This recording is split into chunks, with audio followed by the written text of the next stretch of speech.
Good evening all to the 94th session of the Weekly Huddle. I'm your host Anoop, and joining me today is my friend and co-host Praneeth. We are cardiologists working at Care Hospital. The Huddle is an unscripted audience level interaction where we address common clinical scenarios that we encounter in our daily clinical practice. We typically pick up a topic and or a clinical case and we restrict our discussion around that. The basic premise of the Huddle is to bring our casual hallway discussions to a more organized platform like this one. And with this, we intend to help a physician translate established knowledge to clinical practice, taking local factors into account and trying to be a little bit more pragmatic in the way we practice in India. This is not a speaker and audience model rather than a casual interaction. This means that any of the attendees can raise their hand or unmute themselves if they have any question or if they have any comment to make. As a courtesy, you should wait for others to finish their thoughts before you unmute yourself. With this brief introduction, I will start my today's case discussion. And it is customary for the Weekly Huddle to initiate the discussion with my co-host Praneeth. And following that, I take opinion from my attendees. And once a while, we do have specialist guests who help us in our discussion. So we take help and opinion from our guest as well. Today's guest is Dr. Vijay. Dr. Vijay Kumar is a senior consultant pulmonologist with almost 40 years of clinical experience. And he will be helping us to navigate through today's discussion. So I will briefly mention about today's case. I'm not going to go into too much detail, but if any one of you want to know about the clinical details of the patient, I'll be more than happy to provide you. So this is a 33-year-old male. He actually saw me, I believe, a couple of weeks back for workup of exertional dyspnea. He says that he has been diagnosed hypertension for a couple of years, and he had been on a single drug for that, which he says is kind of reasonably controlled. His blood pressure typically ranges, as per him, around 130, 140 to the diastolic of high 80s, low 90s. He's obese. His weight is 92. I did not calculate his BMI, but my guess would be it would be somewhere around 30, 32 or so. He does complain of snoring. He does complain of daytime somnolence. He came into my clinic with a basic cardiac workup, which was part of the package. And that cardiac workup included basic lab parameters, ECG, echo, and a TMT. All of those were pretty normal. So given his background story, particularly obesity and snoring and whatnot, I subjected him for a sleep study or a polysomnography. And he came to me with the report. And as I was reading through the report, I realized that this is a good discussion for us to have, where we can discuss how to interpret a level 2 sleep study. And few discussion points that I have brought in. Our discussion does not need to restrict to those points, but this can be a good starting point for us to initiate our discussion. So the points that I want to highlight is what is AHI or apnea-hypopnea index? What is the diagnostic role of AHI in obstructive sleep apnea? Is there any difference between a traditional sleep study versus a split sleep study? How to critically appraise all the other PSG parameters? As you see, that sleep study typically comes with 4 or 5 pages of multiple numbers. Do they actually mean anything? Or all we need to focus is AHI only? And then last but not the least, at-home sleep study versus in-hospital sleep study. Is there difference between the two? And should we have any preference in terms of which study to choose? So having said that, Praneeth, I will start with you. Give us your thought about this particular patient. And then we will go down the list with our attendees. And once we hear at least 2 or 3 opinions, we will get to Dr. Vijay for his opinion. And just so that I reduce the clutter in the discussion, I will be muting most of you who are not speaking. So if you do need to speak out, please unmute yourself and then speak. Thank you, Praneeth, all for you.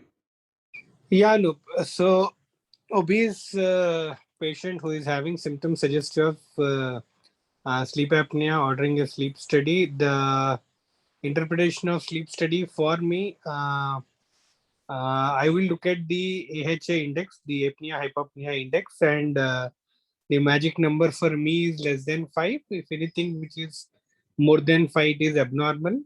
And I think if it is more than 30, then a patient qualifies to be having severe obstructive sleep apnea syndrome. The other thing that I will look into it is the saturation, SpO2, like how much low is the saturation going on and how long, which usually will be given in that tabular form of less than 95%, less than 90%, less than 85%. So any of those patients who are having saturations which are less than 85%, and again how long of the sleep cycle. So these are the two numbers which at least I am comfortable understanding or looking into it.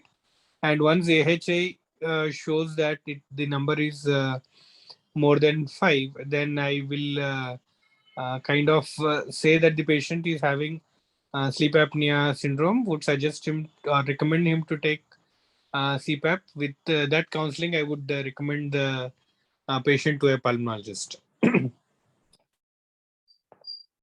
Yes, Anu.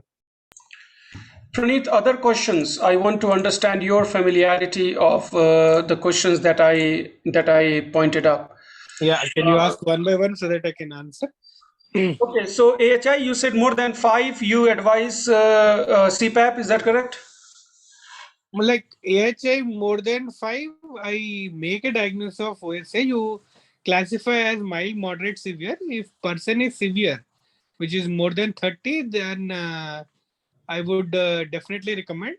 And equally, if anything which is abnormal more than 5, I'd still ask them to go see a pulmonologist with this report because they have a better understanding to suggest what need to be done. Of course, emphasizing on lifestyle modification in terms of weight reduction and adopting a healthy lifestyle. Right. So this is something that again other people can help me understand. So far, I can't recollect seeing any sleep study where the AHI I found less than 5. Almost always, I find AHI more than 5. Praneeth, any difference between apnea versus hypopnea that you take into account while making decision?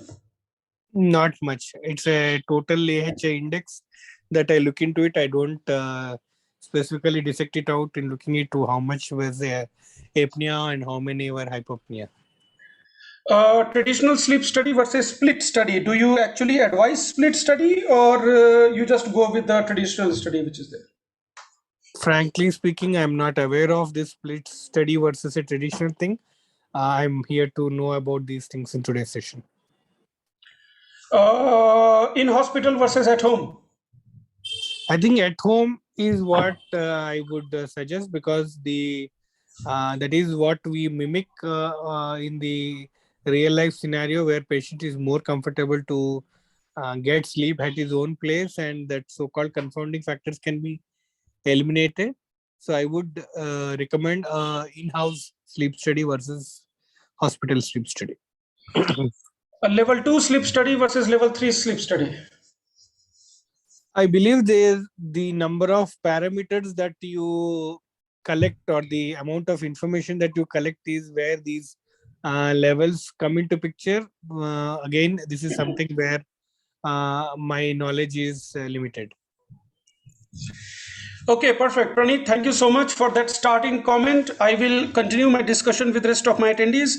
And as I invite others to share their thought, if any one of you have got any comment or question to ask, either you can raise your hand or you can unmute yourself and share your thought. And while you do that, I will ask Dr. Shankar to share his opinion about this particular patient and sleep study as a general, because I believe sleep apnea is something is ubiquitous. I think every field of medicine, particularly general physicians, will be encountering these things in their daily practice. So, Dr. Shankar, how would you take this discussion?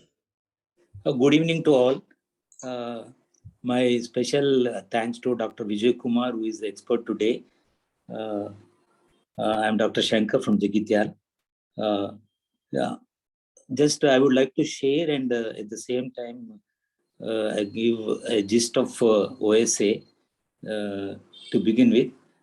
Obstructive sleep apnea is a disorder. Everybody knows about it, and it's apneas, hypopneas, and RERAs. That is respiratory effort-related arousals. It is caused by the repeated collapse of the airway, upper airway, either complete or partial during sleep. So resultant will be the hypoxemia and other adverse events we discussed today. So the risk factors for the OSA, old age, male gender, obesity, and craniofacial and upper airway abnormalities. The potential risk factors, as everybody knows, the smoking, family history, and all. What I would like to emphasize is the symptoms of OSA. There will be daytime sleepiness will be there, excessive hypersomnolence, loud snoring will be there, and gasping, choking, interruption in the breathing, either whether observed by the partner or by observer. And less common are nocturnal restlessness, morning headache, and nocturia, and the sleep maintenance insomnia. The maintenance of the maintenance phase is lost here, and non-restorative sleep. So most of the patients, when we examine, most of the patients are obese only, and there will be crowded oropharynx will be there, and the large neck, bull neck will be there, more than 17 inches in the circumference, the collar size. And sometimes we may see craniofacial abnormalities in the form of micrognathia or retrognathia, the small mandible, or the waist circumference also may be more. So with these symptoms, when the patient come to us, then whether it is a case of OSA and how to treat it, so we have to evaluate whether it is OSA or not. So if the patient comes with the daytime sleepiness, the pre-test probability, the high pre-test probability for the moderate or severe OSA, the patient will have daytime sleepiness, the habitual snoring, witnessed apnea, choking, gasping during sleep. Or sometimes the patient may have been diagnosed to have hypertension. So any two of these three criteria, along with the daytime sleepiness is there, then we have to investigate for the OSA. So other conditions like daytime sleepiness alone, then the clinical feeling of OSA, associated conditions, complications just like resistant or refractory hypertension, when we encounter the underlying OSA is there or not, we have to search for. Unexplained pulmonary hypertension. When the patient comes with the primary pulmonary hypertension, then is there any component of OSA is there or not, we have to see. Suppose if the patient has got a motor vehicle crash or accident due to falling asleep, then we have to think of probably there may be underlying OSA. So having known about all these conditions, then we have to search for OSA by portable machine, that is a type 3 device will be there, that is home sleep apnea testing HSAT. With that portable machine, we can investigate this OSA, where we will see REI, that is a respiratory event index. If it is more than 15 per hour, total recording time of sleep, then we say that the patient is having OSA. The second is, as Dr. Praneeth alluded to, that is a polysomnography, that is a conventional one. So where we go for a full night study, whole night we'll We do EEG, ECG, EMG, even electrooculography and all. So that whole night will be there, where we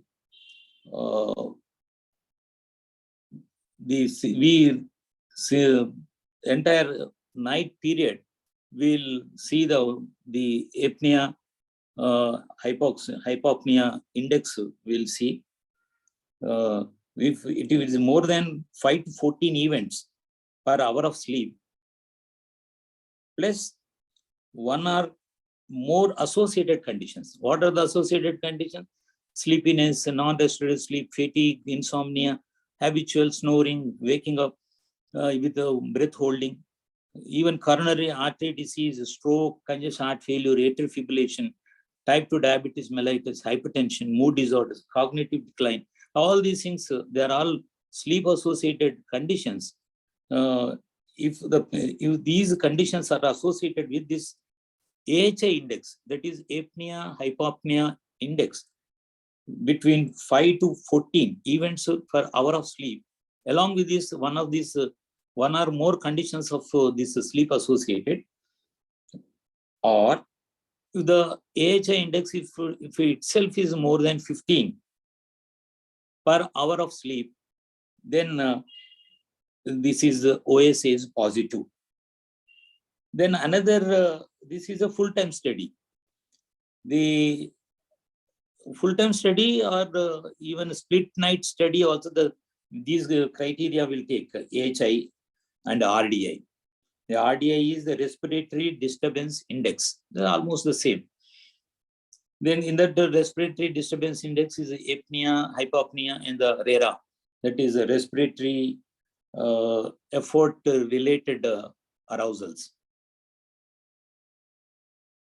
Then a split night PSG, that is a polysomnography, where the first part will diagnose the case of OSA, and the second part of the night we go for choosing the method of PAP, that is a positive airway pressure therapy, either CPAP or APAP or BiPAP.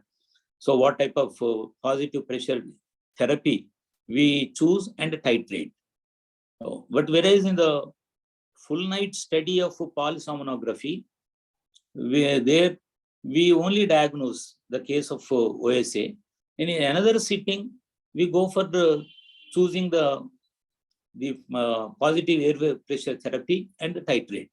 So in full night study, we have to do in 2 steps. But most of the patients, most of the time, the patients prefer only the split night study, because the 2 things will be over in the one night. That is the diagnosis, at the same time, the choosing the positive airway pressure therapy as well as the titration. So more details will be dealt with the sleep expert, Vijay Kumar. Only just as a physician, I am interested in the advanced outcomes of OSA. The drowsiness, neuropsychiatric manifestations, cardiovascular diseases, cerebrovascular disease like stroke, cardiovascular diseases like coronary artery disease, congestive heart failure, atrial fibrillation, metabolic syndrome, type 2 diabetes mellitus, and the NAFLD, the non-alcoholic fatty liver disease. These are all the adverse outcomes of the OSA. I'll be very happy to get enlightened more regarding the OSA. Thank you, one and all. Thank you, Dr. Shankar. And to all my attendees, if any one of you have got any thoughts, comments, or questions, they are welcome to share their thoughts. I will go to Dr. Vijay. Vijay sir, welcome first of all. Thank you for sparing your time. Thank you very much. Thanks a lot. And sir, I believe Praneeth already shared with you the study that we are trying to read today, so that we understand how to systematically go about it. And I request all my attendees also that if you have not downloaded the PDF, you can download and open on your phone, so that as we are going through the numbers, you'll get some idea about what we are talking. So Vijay sir, you kind of got a little bit of background in terms of what all we know, what all are our questions, what all are the deficiencies. From here on, you can take over, you can guide us through our understanding of sleep apnea, and also walk us through the study that we have shared. Following that, I will have few questions for you that you can clarify for us. Dr. Vijay, floor is yours. Sure. Thank you, Dr. Anoop. And I thank Dr. Praneeth for getting me introduced to this wonderful program. And I like the title, that is Huddle. It's very apt. So coming back to the case in discussion, Dr. Praneeth and Dr. Shankar mentioned all the good things about the obstructive sleep apnea. I got interested in obstructive sleep apnea almost 35 years ago when I went to Sydney, where the pioneer in sleep medicine, that is Professor Sullivan, has got his institute where he started experimenting with the sleep medicine. And he realized that these people who have obstructive sleep apnea, they get better when they are put on positive pressure. So what he did was he used a vacuum cleaner and he reversed the flow of the vacuum cleaner. Instead of sucking, it was just blowing air. And he put it on a patient, and then lo and behold, the patient improved on the night when this contraption was put on him. So that is how the story started, and then he got interested, and then eventually he started a company called ResMed. And now it is only history that tells us that now ResMed is #1 company, which is making the CPAP machines, the BiPAP machines, and a lot of other machines. So just to add to what has already been said, many of the symptoms which have been mentioned are, of course, very classic. But we are looking for a patient where the patient doesn't have all these classic symptoms, where he has very subtle symptoms. For example, the patient may not complain of daytime sleepiness, and we are looking for sleep apnea. So the one question that can point towards the diagnosis would be fatigue.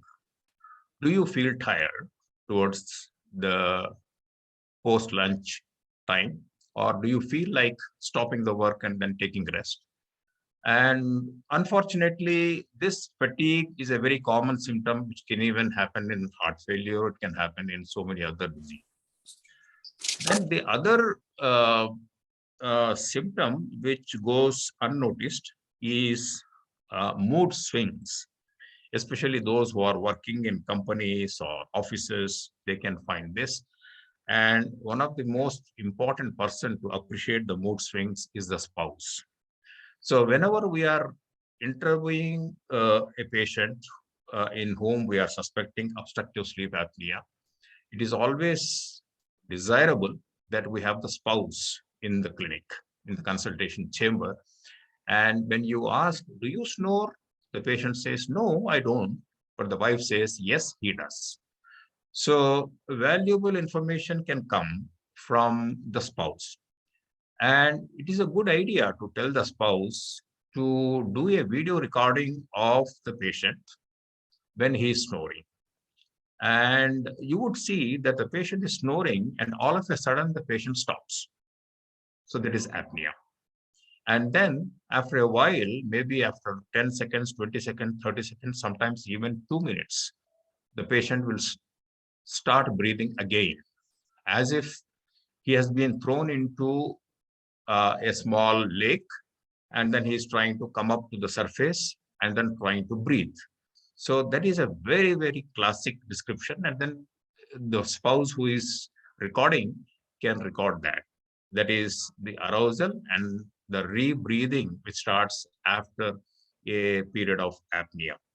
So video recording by the patients spouse is a good idea.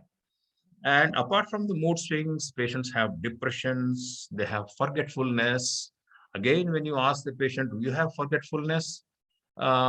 He might say no, but the wife will say yes. He always forgets his keys and he always forgets his purse, etc., etc.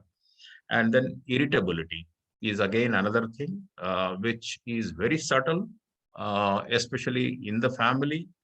And another very, very sensitive but very, very clear indication for obstructive sleep apnea is decrease in sexual performance. So this is a very tricky issue to ask the patient. Sometimes you can ask the patient, is your sexual performance is as good as it was 5 years ago? Um, After some hesitation, the patient might say yes or no. Sometimes in certain communities, surprisingly, it is the other half which gives a very clear-cut answer. So these are very subtle symptoms to go by. And then once upon a time, we used to think that it is only obese, elderly, people who are plus 60 who have obstructive sleep apnea. Not anymore, because of the IT and the work from home culture, and also very sedentary habits and obesity, lack of discipline in eating habits, and the lack of sleep hygiene. They sleep whenever they like or don't sleep properly. They do night shifts, odd hours.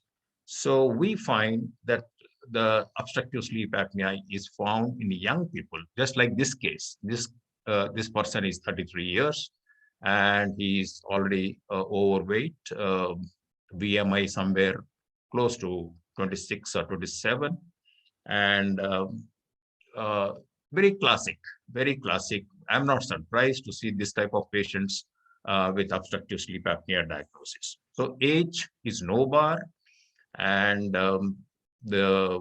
and sometimes patient may not be even obese. They can be normal weight and still have obstructive sleep apnea. And one of the first things before even we embark upon doing a sleep study, it is very important to get the patient evaluated by a ENT surgeon. Because if patient has an anatomical issue, which is the cause of obstructive sleep apnea, and which can be remedied with the surgery, maybe a lipoma, or some such anatomical abnormality, then his problem is solved. Then probably we don't have to go further. In children especially, obstructive sleep apnea fairly common. And again, in children, all of us would notice that currently they don't have much games, sports. They're all obese and very pampered kids. And they might have tonsils, adenoids. So ENT surgeon will be able to rectify those things and their obstructive sleep apnea disappears. Unlike adults, where nearly 95% of the sleep apnea patients in adults would be requiring a CPAP machine. Dr. Shankar made a reference to RERA. I'm very happy. The parameters in sleep study started with a simple apnea. So the doctor said, I want to know how many apneas this patient has. And now apnea is defined as cessation of breathing for 10 seconds or more. And there was a person who was recording the entire sleep study, and then he was counting the number of apneas in the entire 8 hours of study. So this was an impossible task. Then, of course, the job was handed over to the computer. So the computer would notice that there is no flow of air, and that is defined as the apnea. It would also measure the length of time. Then somebody came up with ideas saying that, oh, 10 seconds of apnea? Then what about 9 seconds? What about 8 seconds? So then the term hypoapnea came up. So they said, If there is a drop in the flow of air by 50% and less, then it would be hypoapnea, which is also equally important, which also points towards the same pathophysiology. So then they said, okay, let us club the apneas and also hypoapneas. And if they gave a number less than 5 is normal, and anything more than that is abnormal, and anything which is very, very severe, like 15, 20, 30, is definitely more severe, which requires treatment. Then somebody came up with, oh, look, even if he doesn't have an apnea or doesn't have a hypoapnea, the mere closure of the nasopharynx for a few seconds makes the patient arouse. He gets up from the sleep. So there is arousal. Arousal is very important during sleep study because every time there is an obstruction, which is followed by arousal because of the hypoxia or hypercapnia, the brain is activated and then there is an arousal. And what we find during arousal is there is a tremendous activity, sympathetic, that is, the heart rates would reach something like 180 or even 200. And then the patient is a sitting duck for tachyarrhythmias or sometimes even acute MI. So these things typically happen around 4 o'clock, and that's the reason why these patients are rushed to the hospital somewhere around 4 a.m. to 5 a.m. And with regards to the oxygen saturation, yes, greater is the length of apnea, greater is the fall in oxygen saturation. We're all used to seeing oxygen saturation of 90 plus in our clinics. But then these patients, when they are undergoing sleep studies, their oxygen saturation would drop to something like 30%. 30%. If such a patient comes to the casualty, all of us would jump on him and probably intubate him or maybe even give a shock. So, but then nothing happens to this patient during his sleep. He slowly, gradually overcomes that hypoxia because there is an arousal. He wakes up, he breathes normally, brings back that low oxygen levels back to 90%, and then life continues until one day he's knocked out with an acute MI. So that is the importance of oxygen saturation that signifies the severity of the obstructive sleep apnea. Then about the split study. Sleep study, unlike taking an ECG or a chest X-ray, is fraught with a lot of logistics. Patient has to spend a night in the hospital in a room with all the wires and gadgets on his body, and it's a new place and he doesn't have proper sleep, and usually these sleep studies in the hospital don't work out very well. So as a result, home studies are being encouraged, and in the United States, the insurance companies stopped refunding or supporting the hospital sleep studies, and they are encouraging home studies because they're cheaper. They're cheaper, and like Dr. Shankar mentioned, like Dr. Pranith mentioned, a patient is in his own house, in his own bedroom, lying down on his own bed with his favorite pillow, and then he's sleeping, and there is a good sleep quality. And if he is having a late dinner, always let him have a late dinner. If he wants to have a peg of whiskey on a daily basis, let him have it, because we would like to mimic his daily routine. And then we attach the gadget, and then we do a sleep study. So we get a nice, good sleep study for 7 hours or 8 hours. And split study is not a good idea at all, because the first 4 hours are devoted for diagnosis, and then the next 4 hours are used as therapeutic. That is, okay, first 4 hours we got to know that he has obstructive sleep apnea. Now I would like to see how well all these apneas disappear in the next 4 hours by applying the CPAP machine. This means that the technician has to be there at home, and then he has to be there with a CPAP machine. So this doesn't work out because patients sometimes may not even sleep in the first 4 hours.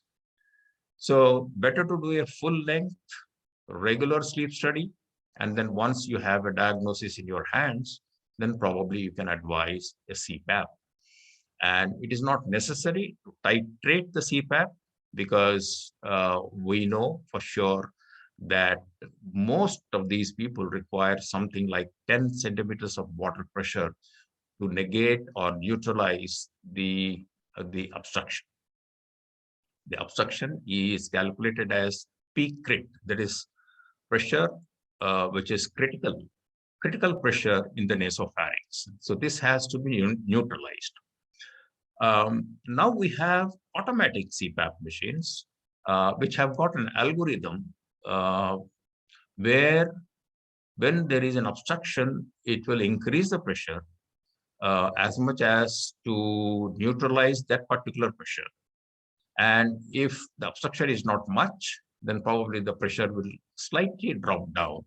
It usually calculates about 6 breaths and then see if there is an obstruction or not.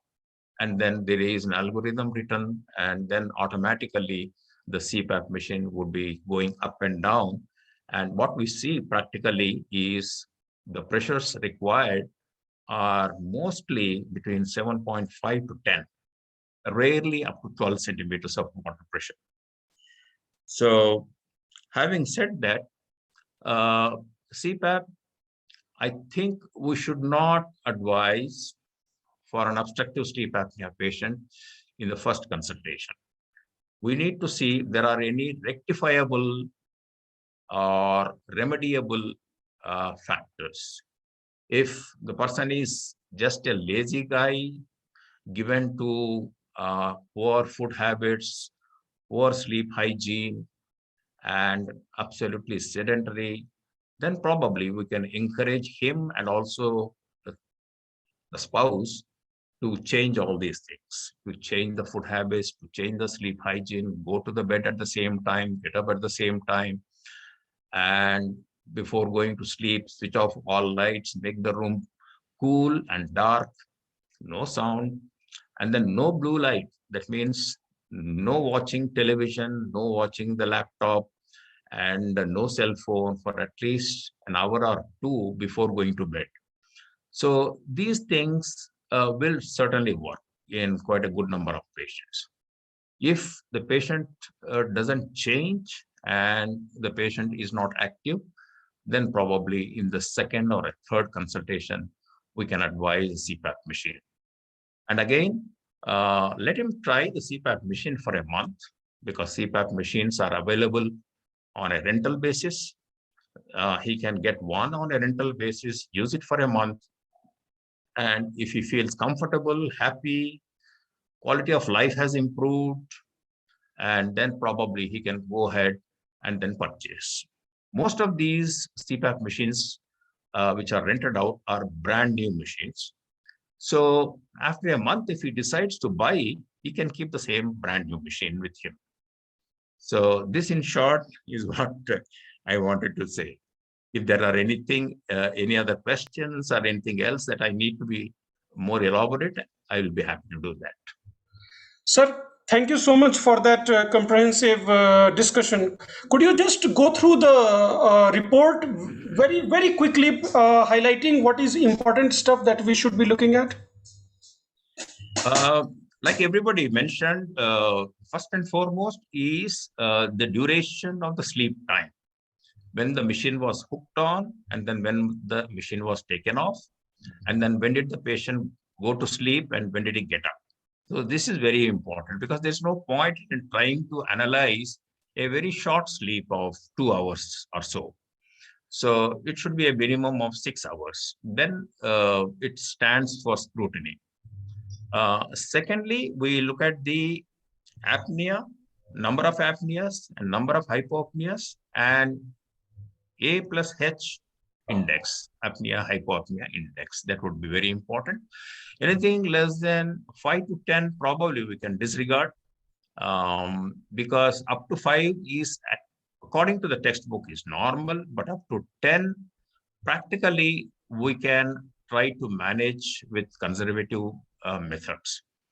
And one of the important things which was not mentioned in the study was the RERA, that is respiratory effort related arousals. They are as important as apnea hypopnea index. And the other thing that we need to look at is we have the sleep in stages.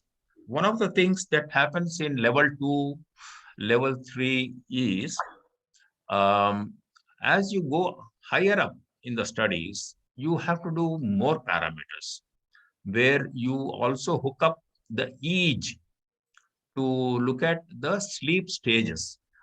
If you are looking for obstructive sleep apnea, we don't have to be really trying to stage the sleep. Whatever is the stage of sleep, if there is obstructive sleep apnea, we need to treat it. So the home package, we don't do EEG. We are just looking at the obstruction part. So we want to know if the obstruction is happening in the non-REM sleep or REM sleep. So in non-REM sleep is the longest one, and REM sleep is about 25% of the entire sleep study. So sometimes most of these apnea hypopnea index numbers can be in the REM part of the sleep. Then it becomes very, very important. That means he is not getting a good sleep at all. So looking at RERA, looking at apnea hypopnea index, looking at whether the numbers are more in the REM part or not. And as everybody said, looking at the saturations, lesser the saturation, more the serious situation it is.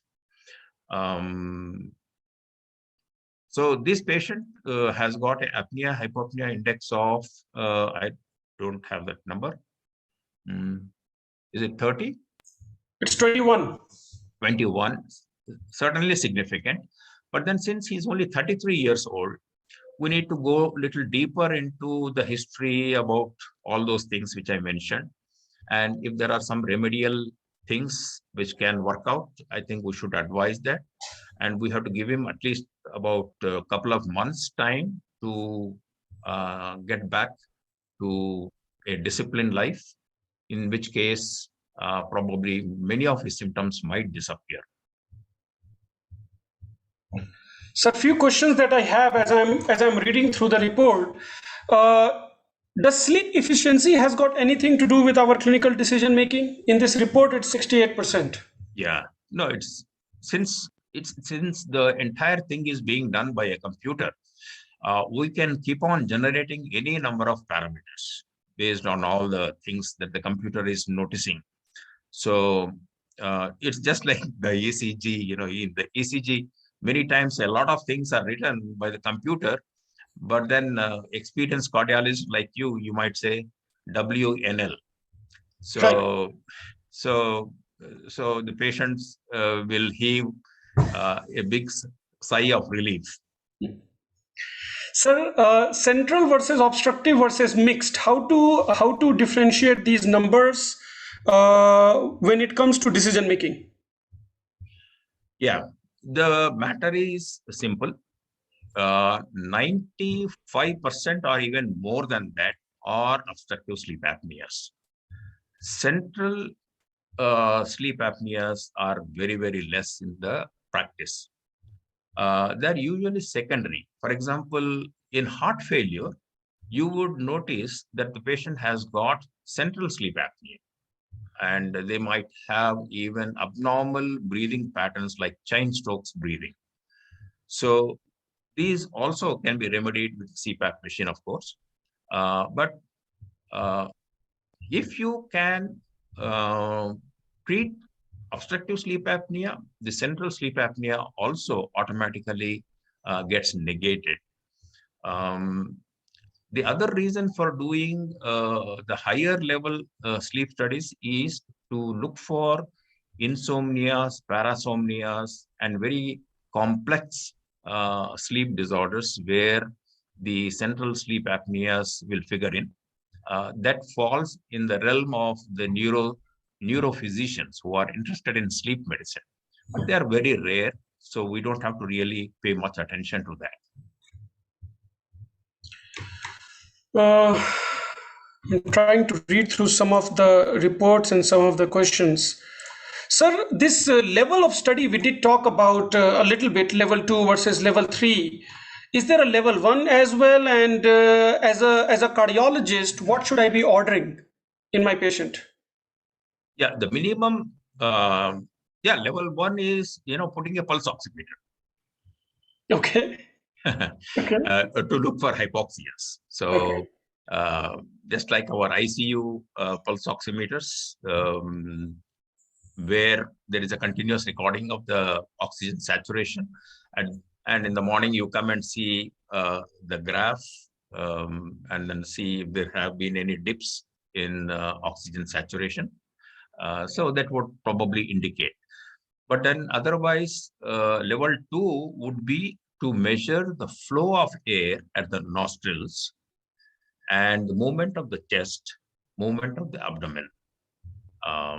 And then these already have got an embedded position chip. That is, whether a patient is lying supine, right lateral, left lateral, or prone. So that positioning, the computer will tell us for what percentage of time the patient was in supine, and whether these apnea, hypopnea happened more in supine or more in the right lateral. That again is not of much clinical value, because if he has got obstruction, he has got obstruction and it has to be treated. Sir, if let us say we see patients whose AHI is less than 10, what we can consider it as acceptable number, but every time when apnea or hypopnea episode is there, that is associated with drop in oxygen, or that is associated with arousal event or whatnot. So can we simply ignore a low AHI number, or if they're associated with these events, then we should aggressively treat those as well?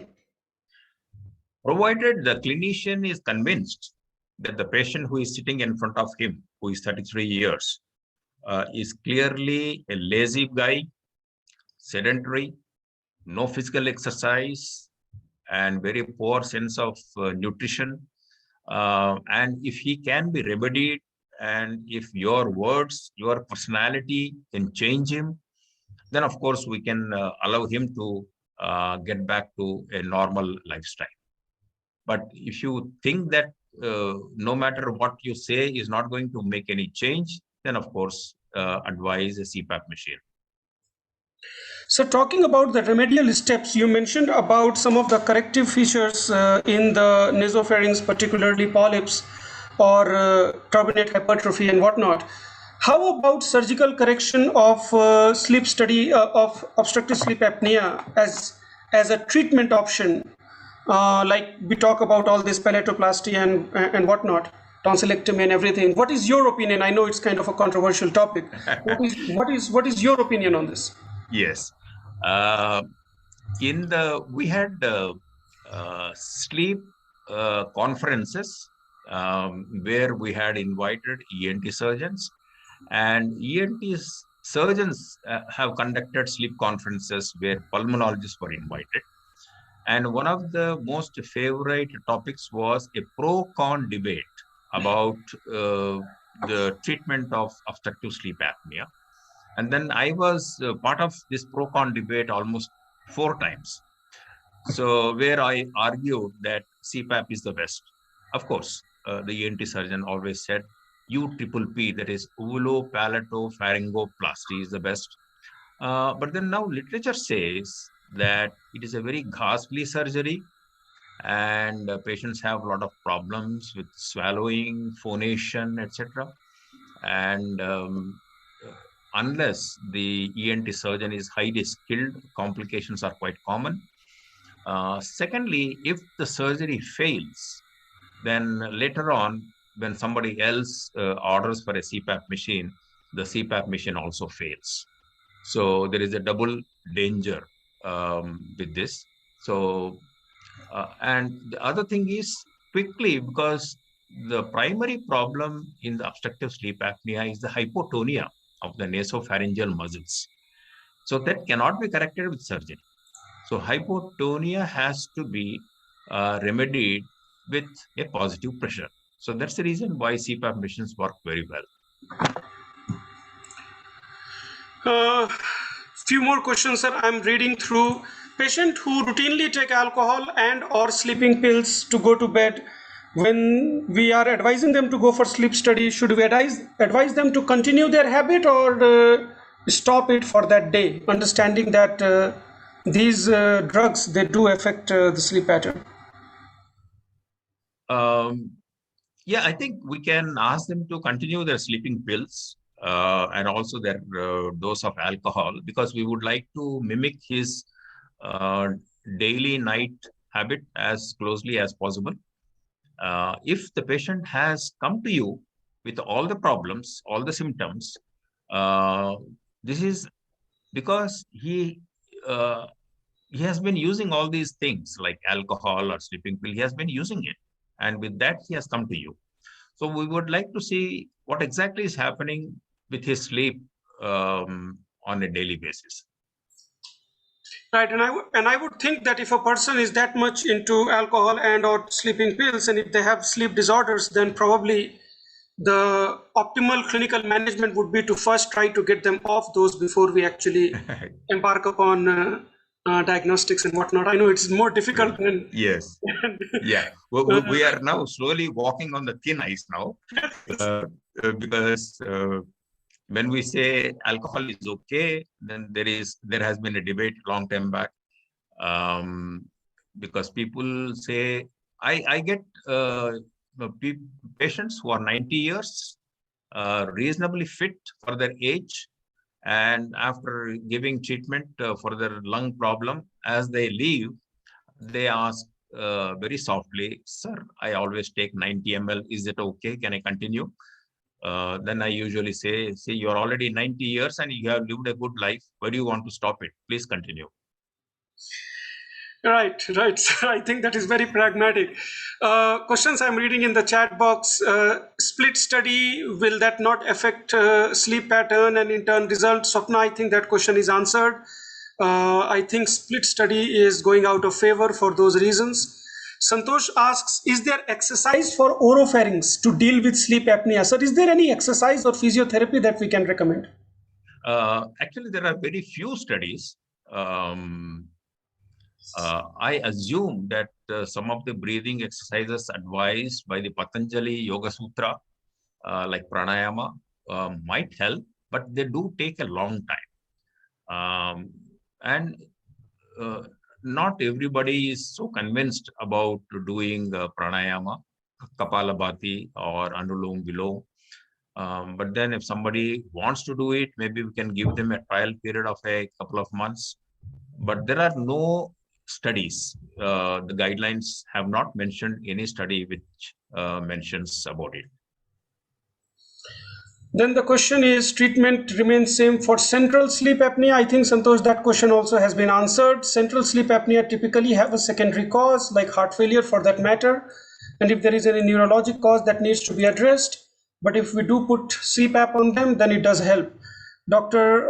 Vijay Balaji asks difference between level 2 and whatnot. I think that question has been answered. Salma asks, any person who snores, does it require apnea testing irrespective of risk factors? Sapna, I think that question also partly Dr. Shankar and Dr. Vijay answered, that there are actually clinical spectrum that we need to see rather than subjecting people to sleep study every single time. Then Sapna, your question is answered. And last question again is physiotherapy to strengthen the tone. I think Dr. Balaji, that question has been answered very recently as well. So these were all the questions in the chat box, and sir, the questions I wrote, you have kind of covered more or less as we discussed on this. If any one of you have got any other questions or comments, please feel free to put it in the chat box or unmute yourself. while I ask Dr. Somaraju for his opinion about today's discussion. Somaraju, sir. Thank you, Anoop, and thank you, Dr. Vijay. I learned a lot of things while listening to all of you. I go out of the way to ask every patient that comes to us for a history of sleep apnea because there's a progressive increase in incidence of sleep apnea in this country and all over the world. And reason some of you did explain. And also in Asians, particularly Indians, it's not essential they should be obese. That is also pointed out. Then I also want to point out that sleep apnea studies done at home, false negatives are also common. Be aware of it. And if the patient history and other features are classical, don't rule out sleep apnea just because the study done at home was negative. False negatives are quite common that way. And also, it is also pointed out the sleeping partner should be asked. The sleeping partner is not with the patient that we call, in our outpatient, we call them on telephone. And then we have seen instances where even sleeping partner was not accurate. And the stories I won't tell you now. And then be aware as a cardiologist that nocturnal symptoms of unexplained shortness of breath is mistaken for PND and related to heart disease. And nocturnal unexplained sweatings, Shankar already pointed out. Then atrial fibrillation nocturnal are symptoms.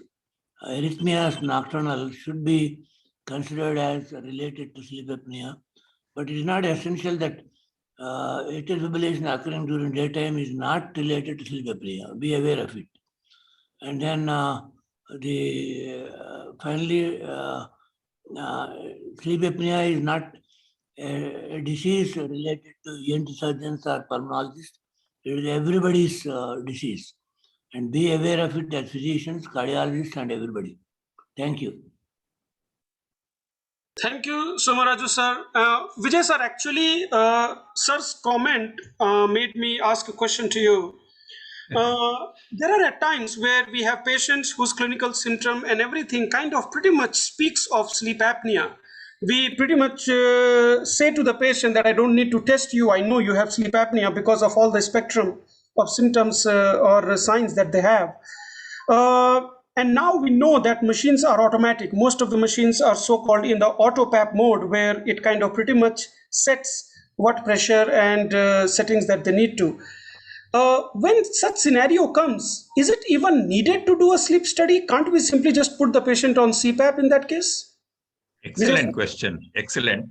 There is actually a paper where clinically they have made a diagnosis of obstructive sleep apnea. There is a scoring system called Epworth Sleepiness Scale, where how sleepy is the patient. So we keep asking the patient, do you feel sleepy when you're watching TV? Yes, no, sometimes. And then, do you feel sleepy after lunch? Yes, no, sometimes. So like this, there are about 9 or 10 questions. And then this based on the yes, no, sometimes we do a scoring system. And then if somebody scores very high on that, it means he has got obstructive sleep apnea. And then somebody compared this Epworth sleepiness scale with the actual sleep study. And they found out that wherever the sleepiness score was very low, the sleep study also was negative. So that's a good study. But then probably it needs more studies to really show that. Now that the technology is giving us automatic CPAP machines, which automatically what you call neutralize the critical pressure. I think they can have a trial of a week with auto CPAP. The patient feels good, then probably he can continue. Thereby, you can avoid the sleep study. But then you will never know how bad, how severe was the obstructive sleep apnea. That's the only negative point. Thank you, sir. The last question which is put up in the chat box is, if AHI is less than 10 but nocturnal desaturation is significant, will you recommend CPAP? I think, Swapna, this question was discussed. And the idea here is that, first of all, oxygen supplementation is not even required, because most of these hypoxic episodes, they eventually lead to arousal, and then eventually the person auto-corrects the oxygen. So it's not really oxygen supplementation that is a problem. It is just the sleepiness that is the problem. And if the AHI is less, and if we can fix the correctable problems, particularly in young people, then they probably won't need anything, let alone CPAP or oxygen supplementation. So that is the discussion what happened. And then Saket asks last question, and this one question that we will take, and after that we'll be done. Vijay sir, the question is about snoring index. Is it something which is actionable in the clinical context? Snoring index. I'm not really very sure whether we use the snoring index in our clinical practice, because we have a very robust parameters in the sleep study. So we go by that. Probably not. I must admit that I'm not very familiar with the snoring index. Dr. Anoop, this is Dr. Somaraju. Yes, sir. Nearly 40 to 50% of patients with sleep apnea do not snore. Snoring is not essential for a diagnosis of sleep apnea. Right. Shankar sir, you have something to add? My heartfelt compliments to Dr. R. Vijay Kumar. He is my senior and my teacher also. I want to know any pharmacological therapy for OSA other than positive pressure airway therapy. And the second is, what is your experience regarding oral appliances like mandibular advancement devices and hypoglossal nerve stimulation? Yeah, very good pointers, Dr. Shankar. Dental surgeons are slowly making headway with their appliances like hypoglossal, etc. But somehow they have not found favor, and more data is yet to come with regards to that. And head-to-head comparison with CPAP has not been done with these dental appliances, but they're probably cheaper, easy, etc. Similarly, the nerve stimulation also has not found favor with the clinical practice. They tried briefly. There were a couple of papers on hypoglossal nerve stimulation, but they fell flat. So as a result, looks like CPAP is the only one robust gold standard. Any pharmacological therapy like theophylline, desipramine? Yeah, many have been listed, but they have not found favor because they have not produced long-term results. Thank you. Dr. Shankar and Dr. Anoop, can I say something about Yes, the sir. pharmacology? Sir, please. While dealing with these patients with sleep apneas, be aware of the edema that some of the drugs we produce, like in heart failure, some of these patients have sleep apnea. Nearly 40% or more have sleep apnea with heart failure. Try to give an evening dose of diuretic. That does help. And also avoid drugs which increase edema, like pregabalin, calcium channel blockers, etc., or any drug that produces edema as a side effect in the evening, particularly. Thank you. Perfect. Thank you so much, sir. Those were really good pointers. Vijay sir, really quick. This is more like a more practical question than anything else. Humidifier always, or we can work without humidifier as well? Again, we have two kinds of patients. There are patients who are quite happy with the regular CPAP machine. They don't complain. But then there are some patients who come back and say, sir, by the time I get up in the morning, my mouth tastes like chalk piece. It's all dry, etc. So I think those patients, pick and choose those patients and then maybe advise a humidifier. humidifiers will cost something like 10,000 to 15,000, depending upon the company. A cheaper version of the humidifier is to put the CPAP machine underneath a chair, and all around the chair you hang a wet towel. The machine will be underneath the chair. So this, some people found it very useful. It's a poor man's humidifier. But then, as I said, there are two types of people. So we have to find out, unless the patient complains, we don't have to necessarily advise a humidifier. And sir, the last one, temperature control tubing versus regular tubing. That has been discussed probably in the West, but not so much in India. Maybe Indians are very resistant to these temperature changes. At least in my practice, I have not come across anybody, and the literature is not replete with the temperature control, because automatically the cost will go up for a CPAP machine. As of now, the cost is somewhere around 45,000 rupees. Patients do not buy it easily. Studies have shown that only 2 or 3 patients out of 10 will go ahead and then purchase a CPAP machine after the doctor's advice. It all depends upon the doctor's charisma, the way he tells, the way he convinces. There is a lot of convincing to do with the patient to buy a CPAP machine. It's not easy. Thank you so much, sir. It's 8:10. We will start. It's 8:10 actually, so we'll start winding up. Praneeth, your comments about today's discussion? Amazing discussion. Actually, I was quite sleepy because of the last night duty, but there was an arousal, a lot of rare moments. And as Vijay sir was talking, many points which I was completely blinded, I could understand. It definitely gives a lot of confidence to talk to patients now about sleep study. And I think the dissection of the sleep study report was also good. I think, but still there is a lot to learn, I believe. And Vijay sir, we will be needing you for a few more sessions to get the grab of the subject more. But I think all the points are absolutely amazing, and I believe everybody should be more confident now discussing obstructive sleep apnea with their patients. Amazing discussion. Since Dr. Somaraju has pointed out heart failure and sleep apnea, I think another session, another huddle, which will focus purely on sleep apnea and heart failure, I think is worth having a discussion. Point taken, sir. We are looking for ideas.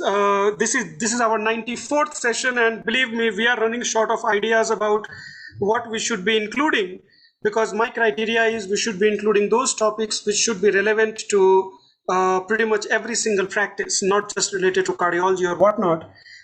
So we try to include more general topics, and what you suggest is absolutely spot on, and we will be putting it in our future discussion. So thank you all for attending today's session. Thank you, Vijay sir, for your time. To all the attendees, particularly those joining us for the first time, we would like to get your feedback. If you found the session worthwhile, may we request you to share it amongst your colleagues, since the general motive is thought sharing, and more people share their thoughts, better we will be. We host this weekly huddle every Wednesday at 7 p.m. The link to join the session and the password are static, which means the link that you used today are the same link that you can use for future sessions. All the huddle episodes are recorded and they are uploaded on YouTube and podcast. So depending upon where you are, you can simply just search the weekly huddle, and so far I believe there are close to 80 episodes which are uploaded. So you can use your dead time and listen to some of those. If you need a particular recording to be emailed to you, just let me know and I'll be able to email that to you.